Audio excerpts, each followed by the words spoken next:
All right, shalom, y'all. What's going on?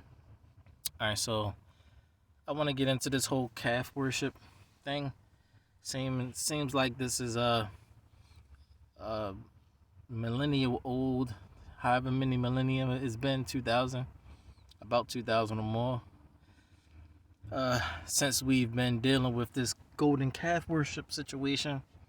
The first golden calf worship that I can record was Egypt, when we were in slavery in Egypt, and the Egyptians didn't eat cow; they worship cow.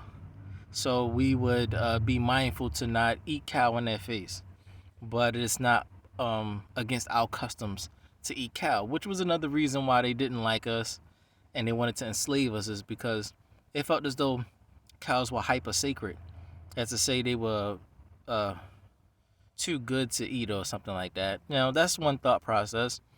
You know, like I said, I am kind of understanding, because before death entered into the world, there was no need to eat meat, or there was no need for death. But because death has entered into the world, there's a need for sacrifice, and there's a need to take on sins and transgressions of others to cover for other people. So we eat meat, but there's a certain code, as you call it, kosher or kashar. There's a certain code of food that we can eat to cover for people, and that's written in the Torah here. But that's what happened ever since the fall. We've been eating meat. Even if someone would say, I'm not accustomed to eating meat, the Most High would tell them that you need to cover for each other. So then they had to learn how to sacrifice and cook, grill. You had to learn how to grill and cook and stuff, but with a purpose. That's to say, sacrificing things on the altar. They had to learn how to kosher and butcher and things like that to cover for each other. All right. Also to cover for the animals, because animals are not above reproach. They can also transgress and stuff like that. People worship all kinds of things, mainly calf. People worship more than, I think what I've seen in history is calf worship, or cow worship, more than anything in the histories of the Hebrews is cow worship. So you also have to cover for the cows, because the cows get used to and accustomed to humans or mankind worshiping them. And it's like beyond obeisance. Like, yeah, you give them their respect. You love them. Treat them like pets if that's the case. But you don't go above and beyond and start treating them like the creator, bowing down to them, praying to them, and stuff like that. You don't do all of that. You're being hyper. So understand my point on this. Like I said, I lean more towards the veganism, since that's a word. But vegetation, I lean more towards that. But because there's a lot of sacrificing that I've been doing, I've been eating a lot of meat. So that's a sign for you also to know that I'm sacrificing. But if you seen me, like when I was doing cable, if you saw me doing cable, my hotel room never had meat in it. I wouldn't eat meat. I would eat ramen, tofu, and all kinds of vegan dishes. I would make vegetable burritos. I never ate meat. But because there's a lot of sin in the world and a lot of people to cover for, I eat meat for that reason. So it's a sacrificial thing. All right. Anyway, off of that. So let's go into this, and we're gonna jump from here to another verse later. So Genesis, or Barashiath, chapter 18, starting at verse 1, and it says, And Yahweh appeared unto him in the plains of Mamre, and he sat in the tent door in the heat of the day. So who's this that the Most High appeared to? So the first thing I wanted to show was that the Creator actually came to visit Abraham. Another time he came to visit was Mount Sinai, right? Later on with Masha. But he came in the form of a person to visit Abraham.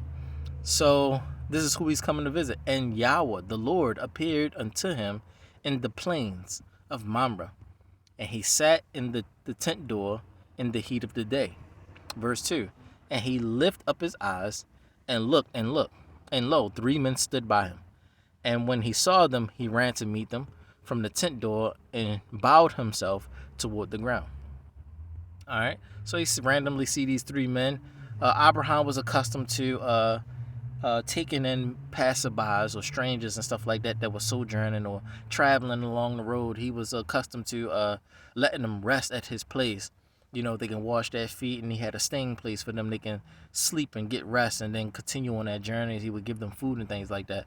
So it was like, wow, I got you had a place of rest. I'm trying to say, I'm losing words, but you had a place to stop by it with Abraham, and he would try to teach you the Torah in the meantime.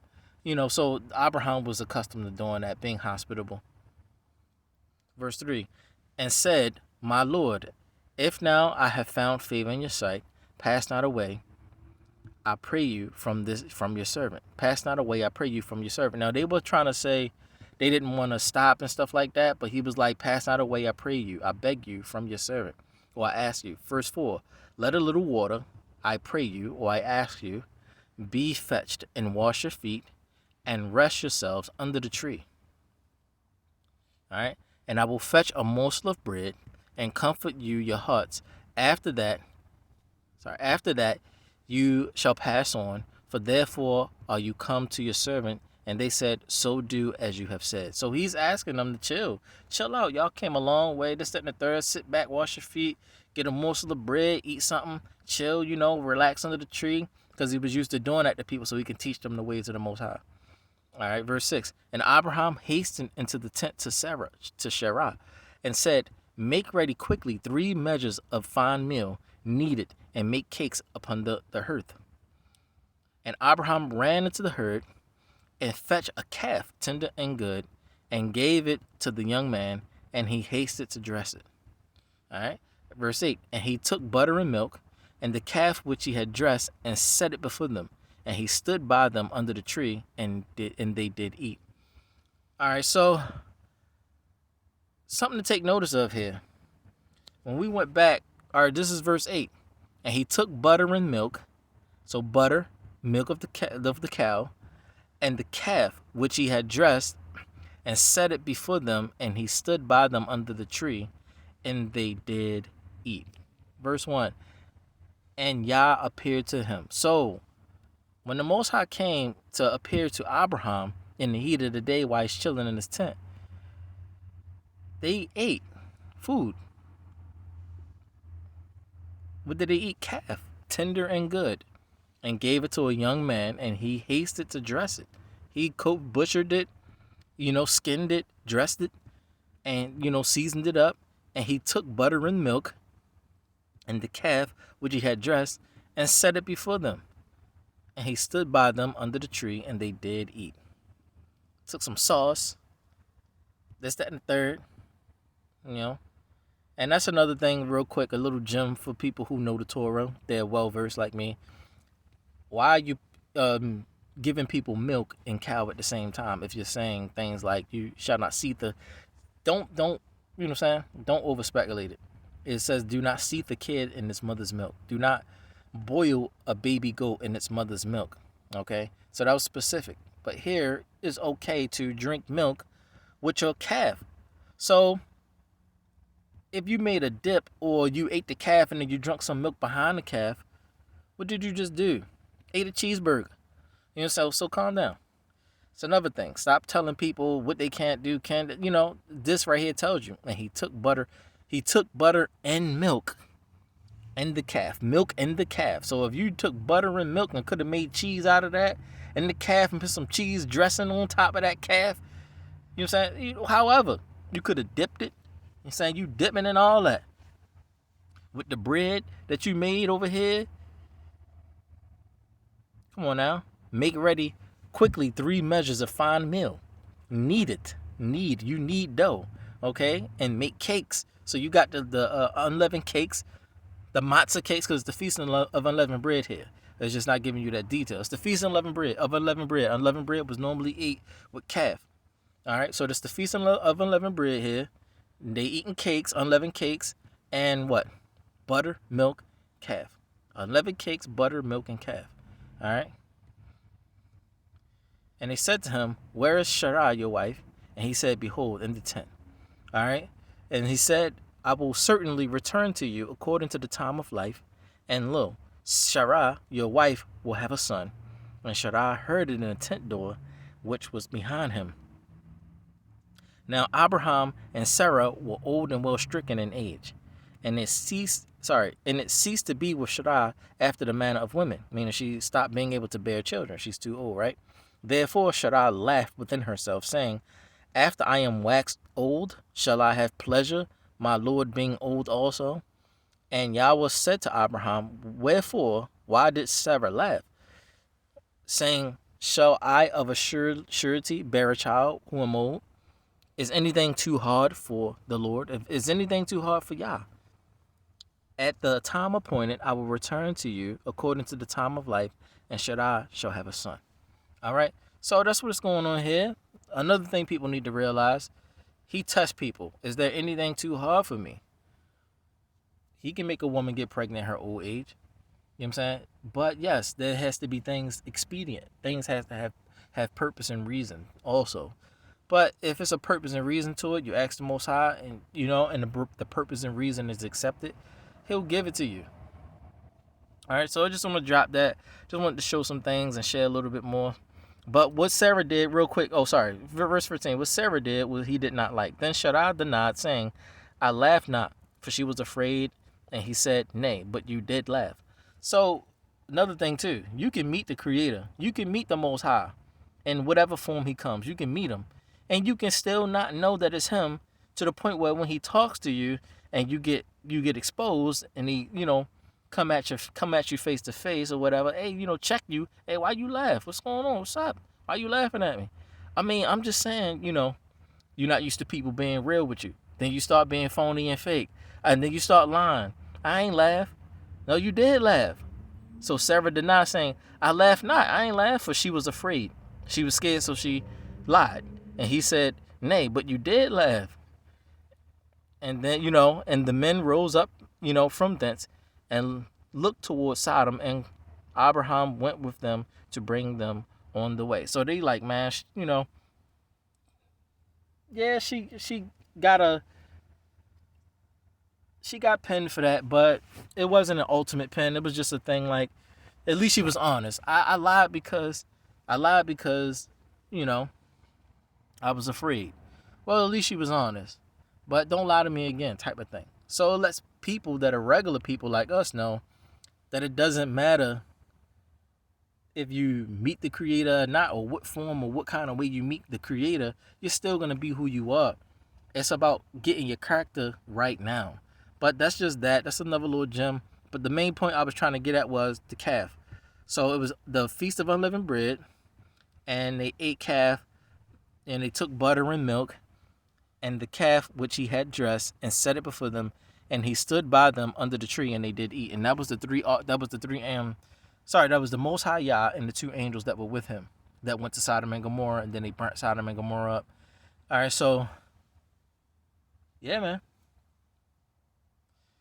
And there's a miraculous thing happened with the calf too. After they ate the calf came back to life. It grew back flesh upon its bones and came back to life.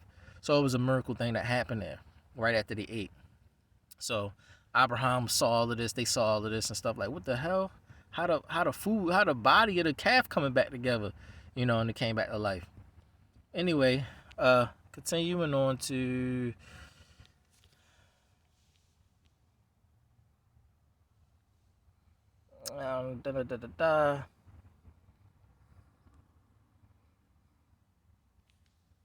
All right, so this is another one. This is the one I wanted to really get into. So let's go into it. Chapter 32, verse 1.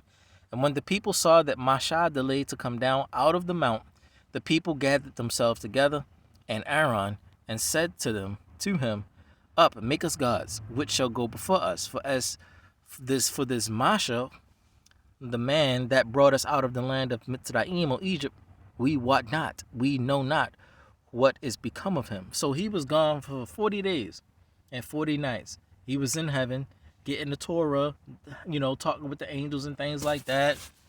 Beep, bop, boop. He even had to tussle and struggle with a couple of the angels and stuff just to get to the Most High, to get the Torah and stuff. So while he's gone, getting the instructions of the Most High to come to earth with, so that the whole world can have the Torah. It was not just for Israel, so that the whole world can have it. So he got his USPS truck, and he's up going up into heaven on a cloud on this little Nimbus thing on some Goku mess, and he gets up there, get the message, get the letter, and bring it back. All right, and they were feeling some kind of way that he was gone so long. But the thing about it is, all of these miracles happened to them, the parting of the sea, and all of this stuff was happening with them. The pillar of fire by night, the pillar of fire by night, and the pillar of cloud by day. To give them shade. They all were going through a lot of miracles while they were in the wilderness, but they just kept forgetting the miracles that happened before, to where they kept murmuring. So my thing is, was it belittlement? Or what was it really that they felt about Masha, whereas though they kept on doubting who was talking, who was making them feel like doubtful and stuff like that. What kind of stuff were they talking about? That 1 minute you can part the sea into 12 parts for the 12 tribes, walk across the sea, and then after you walk across on dry ground, come out, and then you see this miraculous thing happen. How could you then go to a calf? How could you go and worship a calf, a golden calf? That's crazy. So verse 2. And Aaron said to them, break off the golden earrings which are in the ears of your wives, of your sons, and of your daughters, and bring them to me.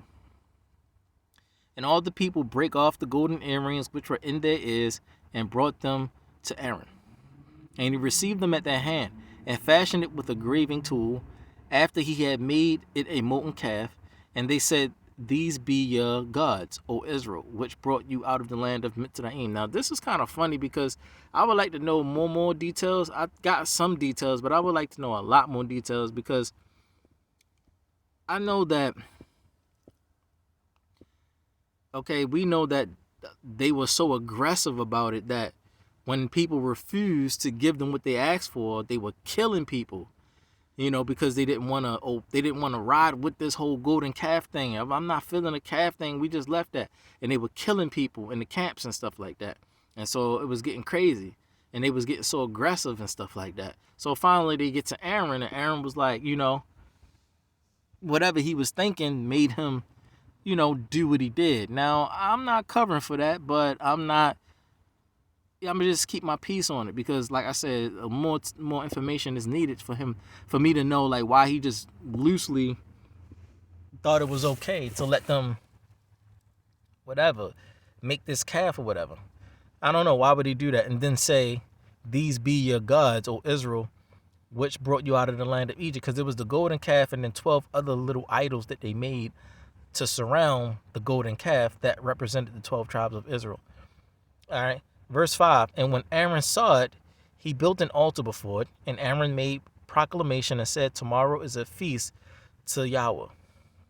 That's crazy. They really thought that, try to make a calf to symbolize the Most High. Why? Because at some point they were having visions and stuff like that, of how they were being delivered and things like that in the wilderness. Even when they came to parting the sea, they were given partial visions and things here and there. But like I said, the story is not fully clear to understand why they were seeing certain visions and stuff like that. So it was just crazy. They just wanted to connect all of the miracles and stuff to something that they can see or something like that. I don't get it, man. I can't. I'm just completely blank on this whole part, because I don't see how you could be so aggressive to want to worship a statue. You want to make a statue so fucking bad to bow down to it. Why do you want to do that? And then, like, what the fuck? A cow did not part the sea for you. It's just not, I'm not. And then Aaron, why was he not brave to turn him down? I'm just not understanding. But whatever the case, verse 6, and they rose up early on the morrow and offered burnt offerings and brought peace offerings, and the people sat down to eat and drink and rose up to play. They tripping, they eating, having offerings, burning sacrifices and crap like that, Rose up to drink and play, have fun. Crazy. Verse 7. And Yahweh said to Masha, go get you down, for your people which you brought out of the land of Mitzrayim have corrupted themselves. He said, your people. It's funny because the Most High is always saying, these are my people, but he's so fucking mad that he like, yo, these your people, yo. You gotta go down there and get your people, yo. Get your mans in them, yo. Get your mans, yo. Like, what you mean? That's your mans. I mean, that's your mans, yo. I'm telling you. What you talking about? I'm gonna get your mans, yo. Get your mans. He ain't understanding what's going on. The Most High see what's going on. But Masha like, what you talking about?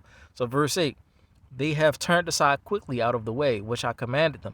They have made them a molten calf, and have worshipped it, and have sacrificed thereunto, and said, these be your gods, O Israel, which have brought you up out of the land of Mitzrayim, out of Egypt. So it wasn't even India, it was Egypt. So they're worshiping calves throughout history, yo. It's just not stopping. Worshiping this calf stuff. So yeah. He said they have turned aside quickly. I just gave them I just delivered them, and here they go quickly. You know, I think it was the 10 Commandments as far as they got. The Most High spoke with them, the 10 Commandments, and it was such a miraculous moment on Mount Sinai, and all of these wonderful things that they saw and heard. They were so horrified even at the voice of the Most High. They said that they can see the voice of the Most High. You know, and they can see the audible. They can see the audio. It's like they can see the audio coming out of his mouth, like people or something, or like, you know, like, for lack of better terms, like people or something. You can see the audio coming out to like come to them as he's talking, and his voice. You can see an image of his voice as like a being or something like that. It was crazy, but it was so trembling. It was trembling them so hard that they was dying. Everybody died. You know, and the Most High was like, what's going on? The Torah was next to him, and the Torah was like, I thought you was giving me to the living, and he was like, I am. So he brought him back to life. He said, I killed him because I'm mad early, but then I'm gonna just bring him back to life. You know, it's like you killed them early, all of them early, because of the calf worship thing or something. But he killed them all early just by talking, and he wasn't. He didn't rebuke anybody. He just said, all he said was, I am Yahweh Elohim, who brought you forth out of the land of Mitzrayim. And they all died just by him saying. But when that is considered a commandment, I'm still having a little bit difficulty, but it's a command when he says, you know, I am Yahweh, your Elohim, who brought you out of the land of Mitzrayim. That's a command. But it's more like it's not being understood in the English how that's a commandment. That's the first commandment. But what I'm looking at is, or what I'm understanding is this, that it's a knock on the door. You know, when you hear, I am Yahweh Elohim, your Elohim, who brought you forth out of the land of Mitzrayim, you're supposed to say, yes, sir. You're supposed to open the door. So it's a command for you to open up. Get your souls prepared to obey whatever might comes next that he might say. So the command would be knock, knock, knock, and you're supposed to open up. It's like an action command instead of like a verbal command of actually doing something, but just like it's supposed to get your attention, and then you're supposed to open up, and then you're supposed to see him or something like that. And then once you see him, then he gives you the rest of what he's trying to say. So that's what I would say. It's a door knock, and you're supposed to open. So that's the first command. Knock, knock. Who's there? I'm Yahweh, your Elohim, who brought you forth out of the land of Mitzrayim. Yes, sir. Opens the door, and you open the door. That's the first commandment. So you open the hearts of the door of your hearts, and then you get the other commands. Verse 8, they have turned aside quickly out of the way, which I commanded them. They have made them a molten calf, and have worshipped it, and have sacrificed thereunto, and said, or sacrificed to it, and said, these be your gods, O Israel, which have brought you up out of the land of Mitzrayim. And Yahweh said to Moshe, I have seen this people, and behold, it is a stiff-necked people, very stubborn. They want what they want. Verse 10, now therefore let me alone, that my wrath may wax hot against them, and that I may consume them, and I will make of you a great nation. Now, this I think is what was learned. Like, now we at the end, right? We're coming down here. I'm pretty sure the ancients talk to you before you get here. You might forget though. But as they have learned throughout the years and things like that, it's like a teaching lesson. So when I first read this, when I was in my right mind of understanding, I felt like Masha was telling me in my soul, whatever the Most High said He's gonna do, obey whatever He's gonna do. Never question Him. Never question Him as if He's a human and He could be mistaken. That's what the Most High is always trying to see in everyone. When He say He's going to do something, never question Him, never doubt Him, never try to make Him reconsider. You know, when you think to do that, it's like in a way of contending with Him, but because mercy exists in this world, He accepts some forms of mercy. So that's why He allowed Masha to contend with Him about them, saying, no, no, no. Masha just didn't understand what they was doing. He should have asked that. Well, what were they doing? What they doing? You know. But when he came down, Masha got mad. He was the one that got angry. He was like, man, fuck y'all. Like, see, I thought you was telling me to chill out. Now you look at you mad as I am. So it helped Masha understand that when the Most High said He's gonna do something, you step back and say, Most High Father, Your desire be done. That's how I learned that. Seeing and reading all of these things about the ancients helped me understand that whatever the Most High Father desired to do or whatever He willed to do, that's what you should say. But not just His will. His will is not to kill them, but because they're worshiping the calf, He's like, man, let me alone that I can kill them. And I'll start over with you. That's His will now, not His desire. So what I always say is, Most High Father, Your desire be done. Period. That's it. Nothing else. It's because something like this, helped me understand that. So now I know that when the Most High comes, and I'm in the pure energy, that would be my first thing to feel. Even if energy comes in me to like want to convince or persuade, I would want to really just say His desire be done. So verse 10, now therefore let me alone, that my wrath, my anger may wax hot against them, and that I may consume them, and I will make of you a great nation. Now, understanding this, I could take from Masha and say, Most High Father, Your desire be done. Period. And then step back. Don't try to question Him. Don't try to get in the way. Nothing. Why? Because you're perfect. You know all things. Everything that comes forth out of your mouth as a command or whatever you desire to do or whatever you say you're going to do is not for me to get in the way of that. As if you're a person or a human. Do whatever you desire to do. That would be like, Most High Father, Your desire be done. And back up with my hands up. Your desire be done. And step back. And don't question.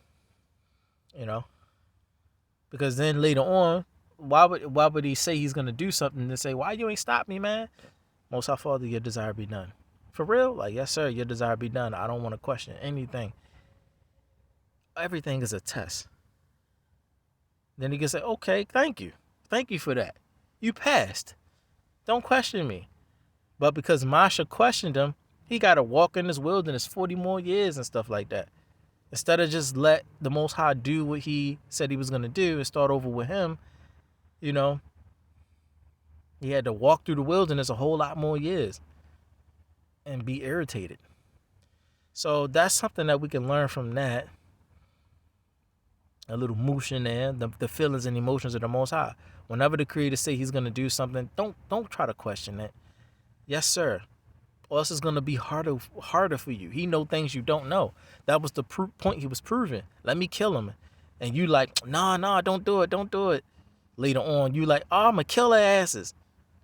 I thought you said don't do it. Like, I ain't know this. Right, the point I'm trying to make is that you ain't know, but I did know. So even today, when people think that when God say He's going to do something, or they think that they know better than Him, it's just something that you don't know why He feeling like that. So after that, Masha wanted to make it his thing of understanding why the Most High allow couple main things. Like, why do He allow the good to suffer and sometimes the bad people to be in happiness and joy, and then sometimes the good person and the bad person, they can enjoy happiness, or they both suffer together.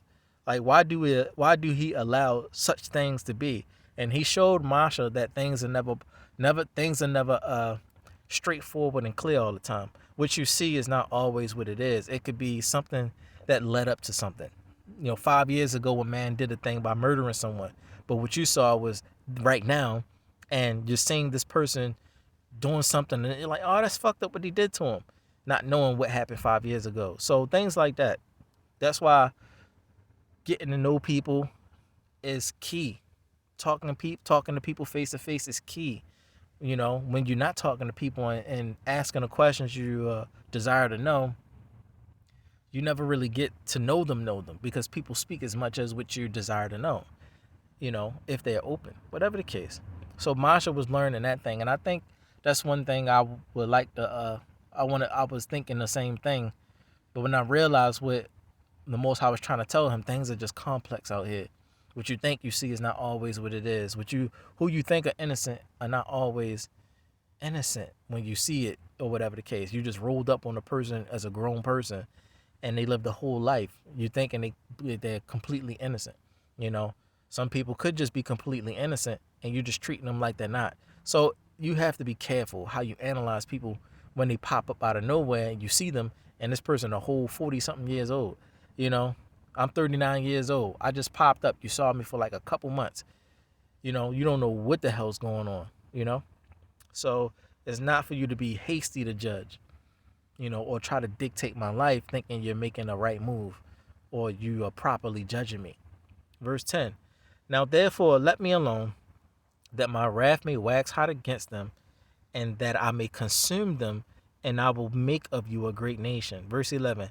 And Masha besought Yahweh, his Elohim, and said, Yahweh, why do your wrath wax hot against your people, which you have brought forth out of the land of Mitzrayim, with great power and with a mighty hand? So he didn't know what was going on. The Most High saw them worshiping the calf, but Masha didn't see them worshiping the calf. See what I'm saying? So it teaches you something. I see what you can't see, so just listen to me. Verse 12. Wherefore should the Egyptians speak and say, for mischief did he bring them out, to slay them in the mountains, and to consume them from the face of the earth? Turn from your fierce wrath, and repent of this evil against your people. But what the Most High said, I will start over with you. You know what I'm saying? So what's going on? He said, I will make of you a great nation. Verse 10, I will make of you a great nation. I will start over with you, Masha. So that's not utterly destroying. So what Masha was thinking, well, wherefore should the Egyptians speak and say, he's trying to pull up the Egyptian card. Like, they say you're going to kill them in the wilderness. Well, if I start over with you, it's not killing them all, is it? Even one left behind would have, that can restart over, can bring about a great nation of people all over again. I started with Abraham, I can start with you. So that same thing, but it helps you understand, don't question the Most High. It seemed like Masha was being wise here, but he wasn't. He was not wise to speak back or try to speak up for Israel when the Most High said he's going to do a thing. It was for him to hold his peace and say, Most High Father, your desire be done. Verse 13, remember Abraham, Yitzchak, or Isaac, and Israel, your servant, to whom you swear by your own self, and said to them, I will multiply your seed as the stars of heaven. He's still talking, not realizing the Most High said, I will make a great nation of you. Verse 14, and Yahweh repented of the evil which he thought to do to his people, which really wasn't evil. It wasn't. But he just let it be like that. I guess somebody wrote that like that, but it wasn't. You can't say that the Most High was going to do evil. The Most High can't do evil. So this is a misnomer here. And Yahweh repented of the evil which he thought to do to his people. No. Because if you're going to worship a golden calf and not worship the Most High, who's evil? Is it not evil to worship a calf? So yeah. So I think that's a misnomer there. Verse 15, and Masha turned and went down from the mount, and the 2 tables of the testimony were in his hand. The tables were written on both their sides. On the one side and on the other were the written. They were written with celestial ink, so they shined and stuff like that. Like how that what's that one video that the people had? They went into the ocean, and when you agitate the ocean, it glows or something like that in the dark. Yeah, it shines. So that it was like written with celestial ink or something like that. Um, Continuing on, verse 16. And the tables were the work of Elohim, and the writing was the writing of Elohim graven upon the tables.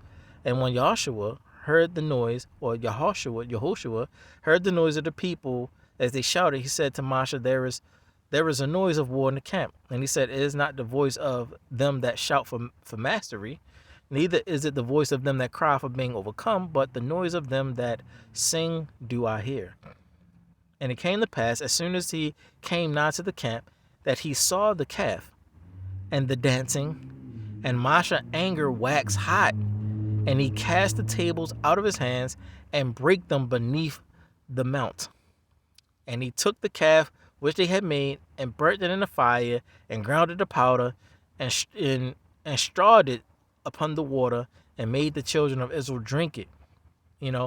So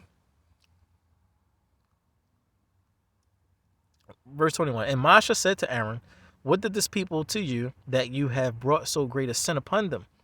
And Aaron said, let not the anger of my Lord wax hot. You know the people that they are set on mischief. For they said to me, make us gods which shall go before us. For as for this Moshe, the man that brought us up out of the land of Mitzrayim, we know not what has become of him. And I said to them, whosoever have any gold, let him break it off. So they gave it to me. Then I cast it in the fire, and there came out this calf. They saw a vision of the calf and crap, all magical eyes and stuff, all this magic crap going on, you in the wilderness stuff, seeing stuff. Verse 25. And when Moshe saw that the people were naked, for Aaron had made them naked to their shame among their enemies. Then Moshe stood in the gate of the camp and said, who is on the Lord's side? Who is on Yahweh's side? Let him come to me. And all the sons of Levi, or Layah, gathered themselves together to him. And he said to them, thus says Yahweh Elohim of Israel, put every man his sword by his side, and go in and out from gate to gate throughout the camp, and slay every man his brother, and every man his companion, and every man his neighbor. Now, bringing it back, the Most High put this very thing that he was about to do on Moshe. So it became Moshe's guilt. So Moshe questioning the Most High ended up flipping it, or they ended up flipping the sin onto Moshe, saying that he's responsible for the golden calf worship. But the Most High was trying to save Moshe, because what Moshe ended up doing was the very thing that the Most High was saying that he was going to do. Okay? And he said to them, thus saith Yahweh Elohim of Israel, put every man his sword by his side, and go in and out from gate to gate throughout the camp, and slay every man his brother, and every man his companion, and every man his neighbor. And the children of Layah did according to the word of Moshe, and there fell of the people that day about 3,000 men. Now, taking it back, he did that. Taking one life is the same as the Most High saying, I'm going to take all their lives. So, taking it back up here,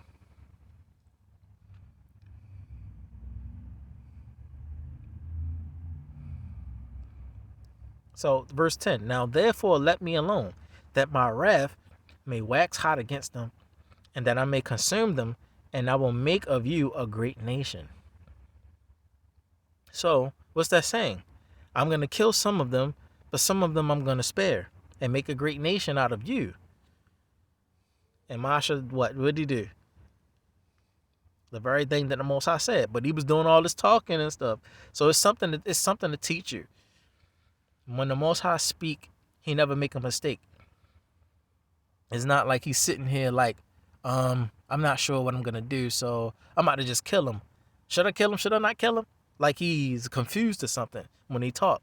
So you should never, carry him like it's a human talking when he say he's going to do something, where he's like going to second guess himself, because it makes it look like the Most High can be evil, or he could doubt himself, or be doubtful, say one thing and mean another thing later on. No. So that's something that was Moshe's guilt. So he ended up doing that. And he said to them, thus saith Yahweh Elohim of Israel, put every man his sword by his side, and go in and out from gate to gate throughout the camp, and slay every man his brother, and every man his companion, and every man his neighbor. He should have just let the Most High do it. Same thing with Dawid, with Uriah. Should have just let the Most High do it. You know, when you have power, you can take matters into your own hands. Having a lot of power, even though a person could be guilty, let the Most High do it. You don't do it. The Most High does it perfectly every time. If it's for you to do it, He'll tell you to do it. Whatever the case, we saw the point here. Masha's doing all of this covering for Israel so that he won't kill them, and ended up doing what? Telling them to kill their brothers that worship the calf. Well, all because he didn't know what was going on. So he was speaking up for them. So that's something that we misunderstand here in this text. Worshiping a golden calf, it's a breach of the commandment. It's a sin worthy of death. Okay?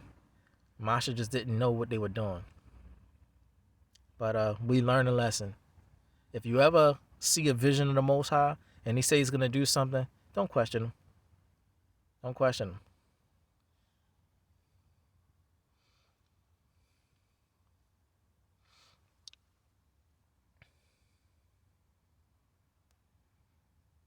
All right, so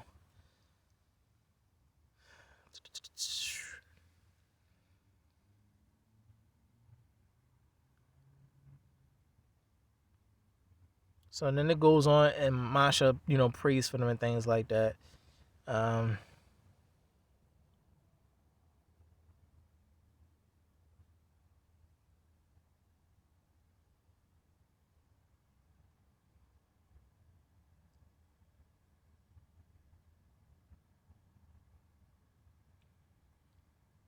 Yeah, so it just got crazy, right? How you just get all of this miraculous stuff happening to you, and the voice on Mount Sinai and all of this stuff, and you heard the commandment spoken to you of the Most High. You see the beautiful, you see the wonderfulness of how he came to visit you and everything on Mount Sinai and all of that, and still end up worshiping a calf made out of your earrings, my nigga. Like, what the fuck?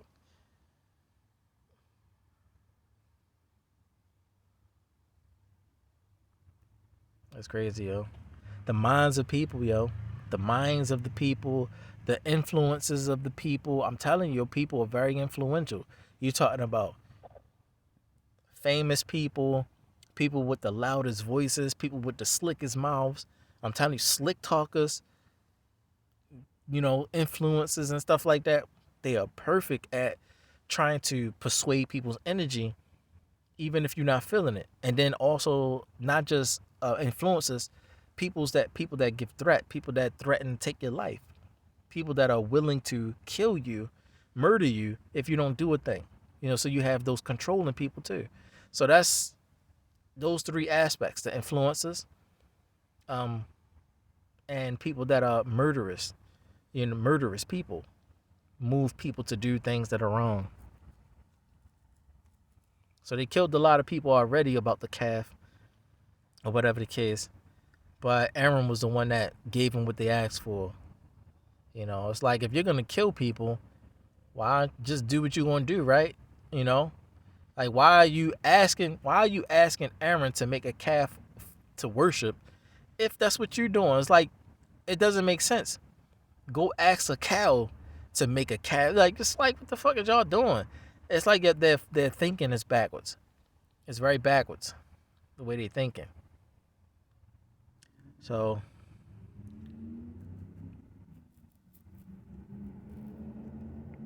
it's not like a calf is leading them into war. We going to war with you, but the calf is in front of us.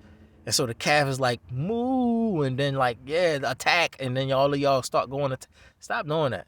The fact that you get so fucking aggressive over some shit like that, and you just saw the power of the Most High on Mount Sinai. The whole world saw it. People that was dead came back to life and shit.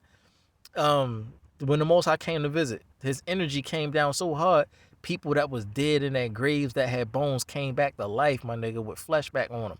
People was there that was not even born yet, that was going to be born in the future and shit.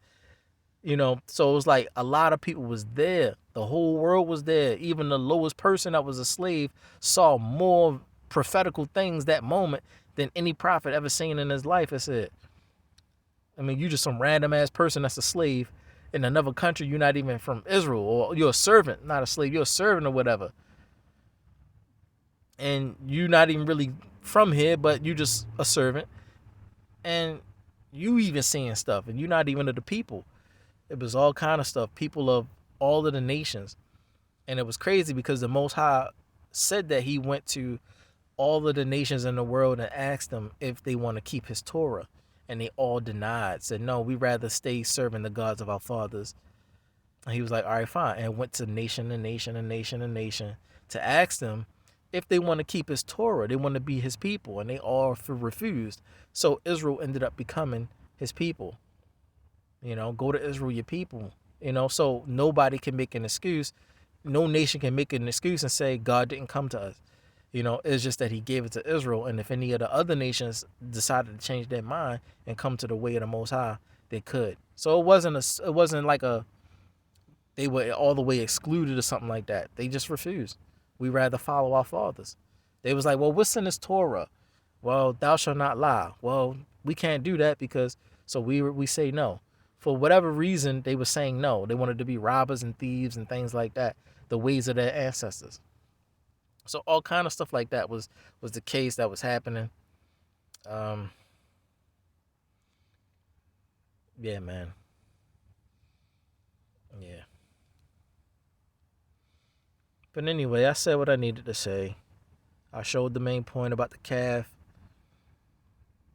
Showed you how it's in our custom. And because the calf is a clean animal that eats vegetation, it is worthy to help us bear the iniquities of the world. So it's a shared responsibility. The calf gives its life, but we being holy bear the transgression that's given and passed on through the animal, and then it's passed on to us as well. So we're covering for the whole world doing that. Also covering for themselves, like the calves that want to be worshipped. You worshiping the cows get used to that shit. And so now somebody got to cover for the calf because like they're in trouble now. You know, all of them don't want. So it's all kind of stuff going on. You know. But yeah, man.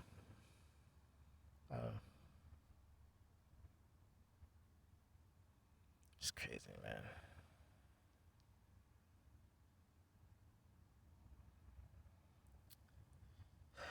But like I said, man, it's this debate can go on and on and on.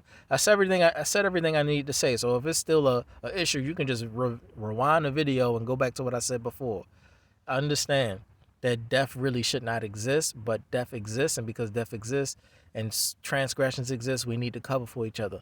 Okay, and so we eat meat for that, you know, and bear the transgression in our flesh instead of going and get hit by a fucking car and the holy person that got hit by a fucking car died, so he can't keep covering for you and shit. So in order for me to keep covering for your ass, I'd rather eat the meat instead of get hit by a car. Now your cover is gone because somebody gonna sin in the next 5 fucking minutes.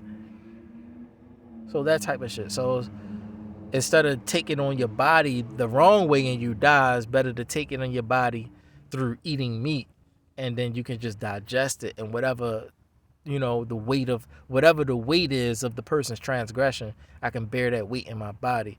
Me having a pure protoplasm or a pure soul, I can carry that weight on my soul. And if I'm holy enough, it'll just pass through. You know? And whatever's supposed to go for you, it could, you know, go through me because I don't deserve to die. I don't do those sins and stuff. So it just passed through me. And I covered for you like a shield. I just shielded you so it didn't get to you. That's all. You just happy as shit. Oh, I'm glad the demons didn't get me. Yeah, my shield, nothing can break my shields, man. I'm holy like that, you know, and you're not thinking that. Whatever the case, that's part of it. That's how it works. But that said, I'm gonna let it go, y'all. I said everything I need to say. Shalom.